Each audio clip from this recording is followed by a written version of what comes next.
Sumuko sa mga otoridad sa Sorsogon ang 33 anyos na dating CTG member na si alias Abel. Base umano sa kwento ni Abel sa mga otoridad, taong 2009 nang nagsimula siyang mag-ensayo para makapasok sa kilusang larangang Guerrilla 2 sa Regional Committee 3 hanggang sa maging aktibong miyembro nito. 4 na kapatid din ni Abel ang naging kasapi rin ng kilusan. Ilan sa mga ito ay may mataas na posisyon umano. Taong 2019 nang magdesisyon daw siyang mag-lie-low at nagtungo ng Maynila para bumuo ng pamilya at tuluyang magbagong buhay.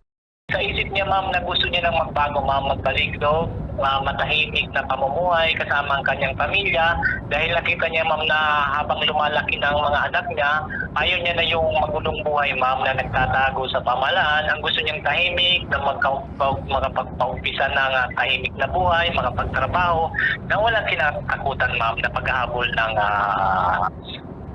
sa pamahalaan, ma'am. Kasabay ng kanyang pagsuko, voluntaryo niya ring itinurn over ang ilang mga armas katulad ng improvised shotgun, improvised magazine at ilang live ammunitions. May mga binibigay na kaukulang financial assistensya, kasabay na po dyan ang livelihood para sa mga subukong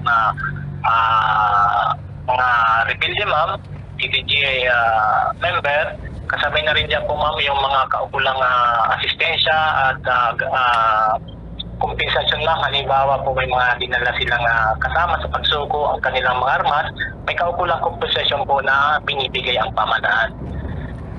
And then, ma'am, sa makipag-ugnayan lang po sa mga malapit na himpilan po ng pulisya or kasama po yung katuwang natin sa pagpapanatili ng kaayusan at kagamitan ng pwersa po ng Armed Forces of the Philippines. May ganito rin pong programa, ma'am, na katuwang ng Philippine National Police, ma'am. Sa ngayon, nasa kustodiya pa ng Huban MPS ang sumukong rebelde para sa kaukulang dokumentasyon at disposisyon. Para sa mga balitang Tatak Bicol, Mel Moral.